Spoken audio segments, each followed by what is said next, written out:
Violet feels lost after the death of her sister in a car accident and finds herself at the same spot on her birthday. When her classmate Finch saves her, it creates an unexpected bond between them. Theodore Finch is out for a run with his headphones on when he notices a woman standing on the ledge of a bridge. He silently approaches her and recognizes her as his classmate, Violet. She asks him to leave, but he decides to join her and shows her a risky trick by balancing one leg. He offers her his hand and asks her to take it. Violet still feels numb when Amanda asks her about her weekend plans, and feels weird when she spots Finch in the corridor. The guidance counselor, Robert Embry, wants to know how things are with Finch, but he starts overanalyzing what he asked. Robert asks him to not try to be funny and reminds him he's on probation. He has already missed 2 weeks of school and might not graduate if he doesn't take their meetings seriously. Finch tries to make an excuse about his grandma, but he wonders if this is the same grandma he has claimed passed away 4 times recently. Finch knows it has been 5 times and finds it hilarious, but Robert doesn't understand why he's not cooperating when he agreed to these weekly counseling sessions. Finch knows he will be thrown out if he makes another mistake, but Robert is trying to convey that the school wants him to just show up. Amanda discusses how upset her parents are about her missing early admissions, but she's confident she will get in. When she asks Violet if she has applied anywhere, Romer comes over to ask if Violet is attending Amanda's party. Charlie wants to know if it's weird he wants to name his kid after a famous person. Finch knows he's high, and while they're laughing, he gets distracted by Violet. He confirms with them if her sister died recently, but Brenda finds it strange that something is finally interesting him. His sister Kate got a call from the guidance counselor and wonders if she should be worried about it. Finch assures her he'll handle it and doesn't want to respond when she asks if he cut classes again. He distracts her by asking her to hang out with her friend, Tina, since he doesn't want the topic to be on him. Kate knows she'll be home late that day and asks him to eat some of the real food in the kitchen. Their mom is in Chicago for business, but he completely forgot about that. It's Violet's late sister Alina's birthday, and her mother, Cheryl, decides to get the dessert. Her father, James, knows this day is very difficult for all of them, and when Cheryl brings out the cake she has been making for Alina for 19 years, Violet can't take it and goes to her room. Finch adds more notes to his huge collection of things he needs to remember, the most important of it being I am awake.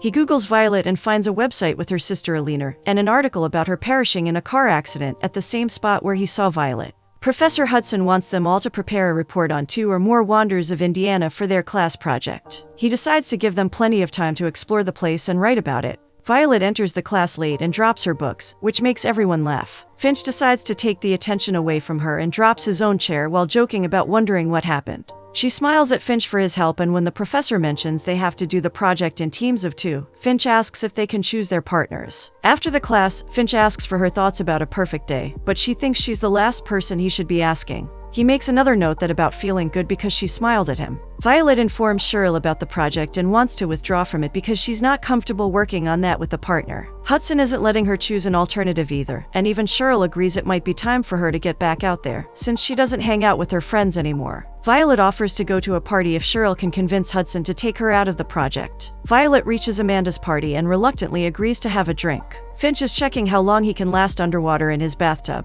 and comes out looking very confused. Violet downs her drink in the sink and fills her cup with water when Romer finds her. He wants to head to the back to talk to her, but she's very eager to leave. He asks for some time since he just reached the party, but she feels all of this is too much for her. When he asks how long she'll keep acting like this since it has been months since the incident, she gets pissed and leaves. She gets tagged in a post by Finch, who has given his number and is asking her to call him. He plays a song about meeting her while she was standing on the ledge. She immediately calls him to take the post down and he removes it. She doesn't understand why he would post something like this, but he claims he just needs to talk to her about the bridge. He shares a quote by Virginia Woolf about going through terrible times and wants to come over. As he walks with her, he confesses he Googled her and wonders about the website she has with her sister. He loves her writing, but Violet doesn't write anymore. He knows the move from California to Indiana must have been different and wonders how that was for her. He didn't know that it happened at the same bridge earlier, but this discussion makes Violet uncomfortable, and she assures him she is not depressed. He is sure he saved her life, but she thinks he's making a big deal out of nothing.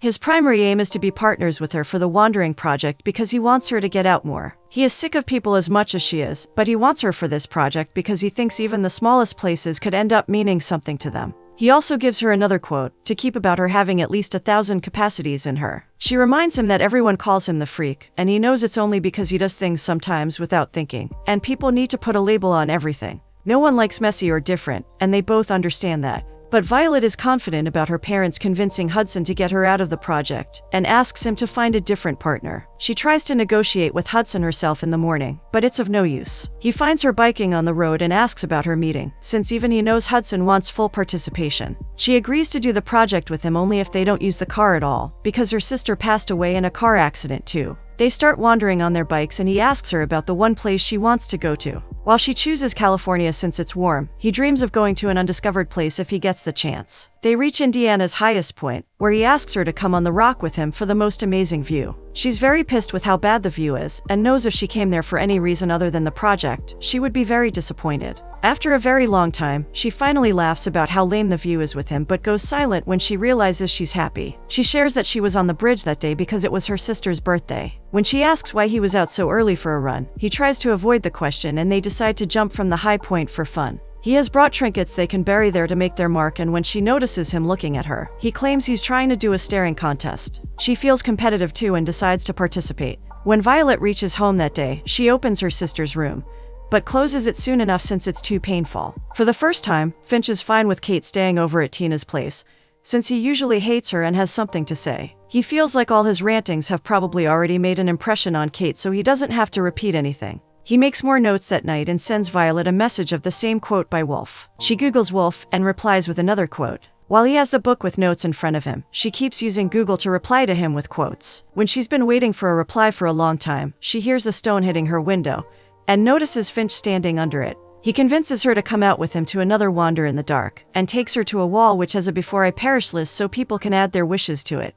He writes that he wants to stay awake, while she wants to be brave. He wants to know more about Alina and she explains how bossy she was, just like him. She was obsessed with an Italian poet and kept quoting that people don't remember days, but remember the moments. She kept telling her this quote whenever Violet had a bad day, and it magically used to fix things for her, since Alina was also her best friend. Since Violet wants her epitaph to read I was here, Finch feels like he'll have to steal that from her too. When she notices James making blueberry pancakes the next morning, she offers to help flip them, and Cheryl is very happy to see Violet is finally laughing about something. Amanda wonders if Violet is mad about her doing the project with Romer, but Violet is already on it with Finch. Amanda thinks he's dangerous because he threw a chair at Romer last year. She finds a stone in her locker with your turn written on it, which is a reminder from Finch that she needs to get back out in the world someday, but he's happy to push her till then. He asks if she wants to see the shoe tree or the abandoned drive-in that day, but she hesitates about visiting more places and reminds him she only agreed for 2. When he tries to convince her, Romer asks him to give her some space and claims to know for sure he's a freak. Finch finally shares with Robert that it hurts him when people call him a freak all the time. Feeling encouraged, when Robert asks him to open up more,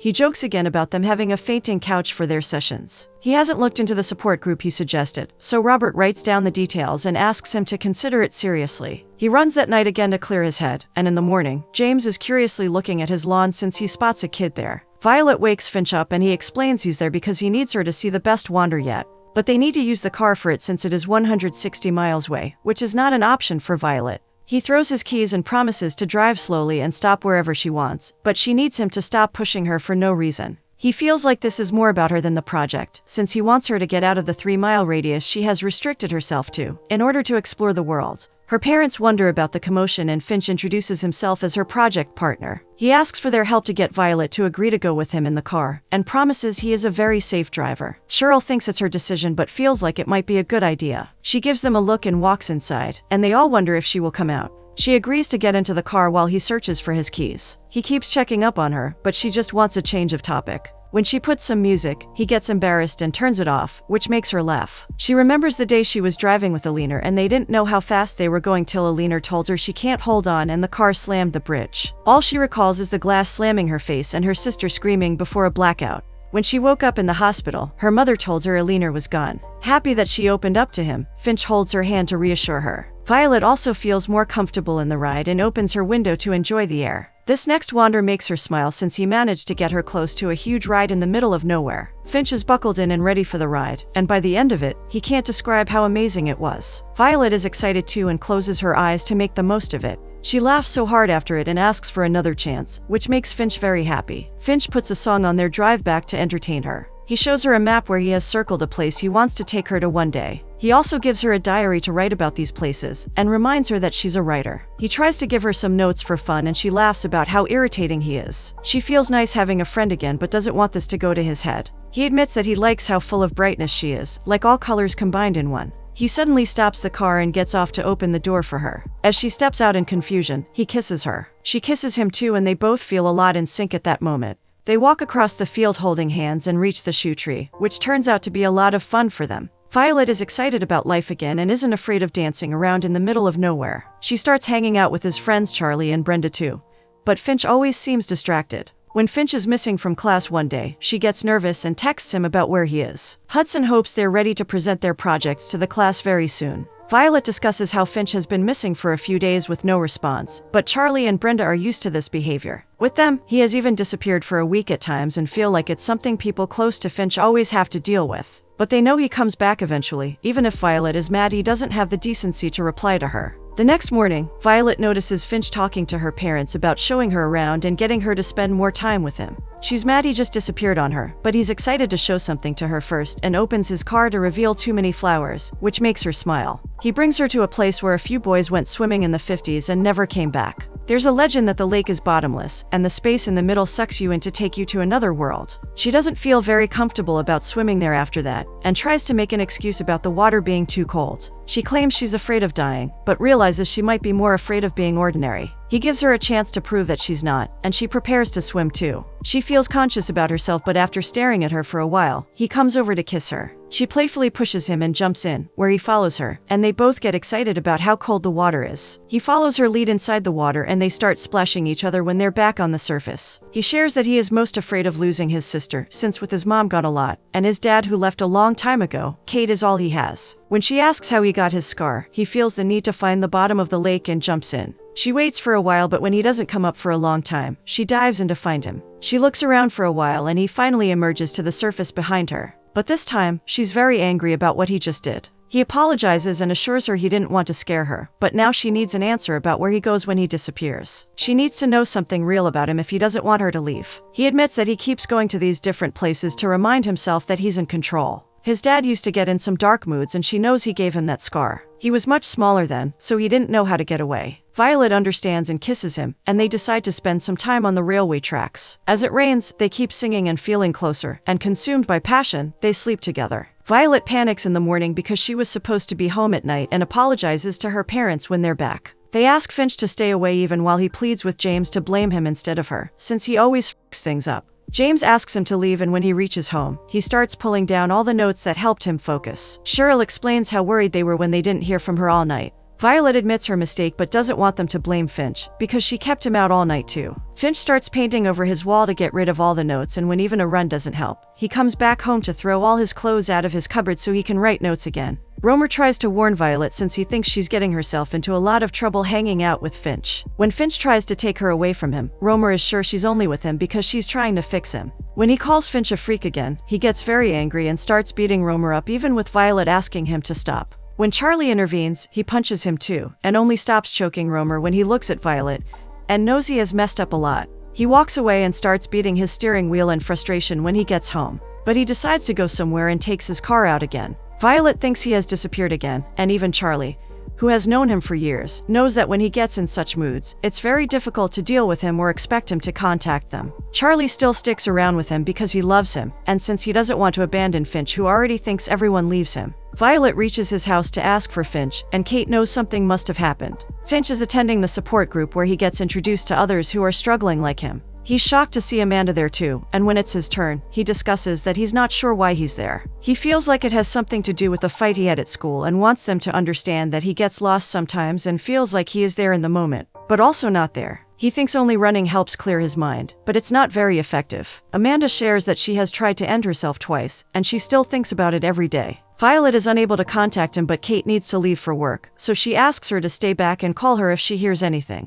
When she asks Kate why she thinks he disappears like this, even she has no answer. Amanda heard about the fight with Romer and wonders why Finch does things like this to attract more attention to himself. He knows he keeps messing things up, but has no idea how to stop. He asks if the focus group works, but Amanda thinks it's still better than the alternative. As Violet enters Finch's room, he finds Kate at the bar. He wants to talk to her about their dad and if she remembers anything nice about him. She feels like him beating them up negated all the good memories and knows he's just a bad person. But Finch wonders if there's a reason for his behavior and thinks it would mean there's still hope for him to get better. However, Kate thinks he's someone else's problem now and doesn't want to discuss him. Finch gets more discouraged to open up after this and doesn't feel like she will understand what's happening with him. She still wants him to know she loves him and he can always discuss things with her. Violet hears him coming back to the room and wants him to know he scared her a lot. When she asks why his room is like this, he repeats that he was just trying to stay awake. He explains that sometimes he just goes blank and can't focus his thoughts anywhere, and it seems like if he can learn to focus, he can get rid of his dark moods. But he still thinks it's a work in progress and the notes used to help him till he destroyed them. She wants to help and tries to understand what he is going through. But he feels all of this is not on her. He wants her to know he is the freak everyone thinks he is and asks her to leave. When she doesn't, he even shouts at her to make sure she does. He notices the rock he gave her on his bed when she leaves. Violet is all alone in the cafeteria and even decides to head to the bridge. As she stands near the ledge, she leaves a message to Finch, apologizing for pushing him too hard and asks him to just come back to her. She discusses the incident on Alina's birthday with her dad and confesses that she found herself standing on the ledge. She thinks Finch saved her that day when he met her there, and James is glad he was there too. But since he is worried about her, she assures him that she was just confused and sad at the time and is better now. But she's very eager to find Finch, so James reminds her to think of one special place he might go to, since they have been to a lot of places together. Violet knows where she can find him but needs to get over her fear of cars and gets into hers to start driving. She finds Finch's car abandoned there and decides to go down and check. She finds his clothes and shoes, and checks his phone with her message still unseen. She fears the worst and keeps calling out to him while crying.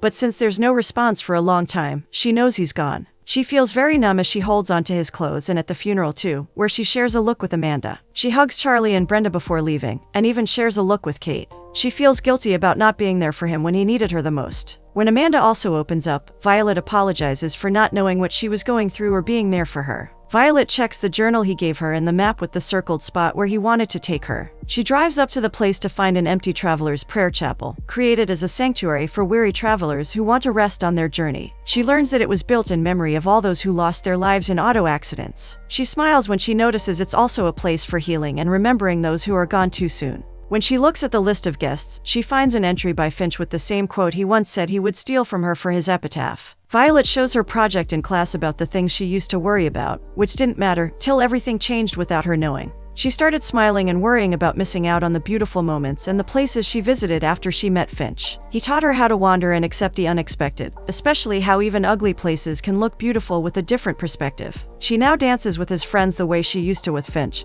and gives Finch's stone to Kate so she can heal. She feels bad about not knowing how much pain Finch was going through and all the time he was trying to teach her how to move on. She remembers him as a dreamer who dreamt when he was awake. She learned from Finch that there's beauty in the most unexpected places and that there are bright places even in dark times. She also remembers the quote he gave her, and thinks all of them can be their bright places because of their infinite capacities. After a while, she starts swimming in the same lake and feels at peace.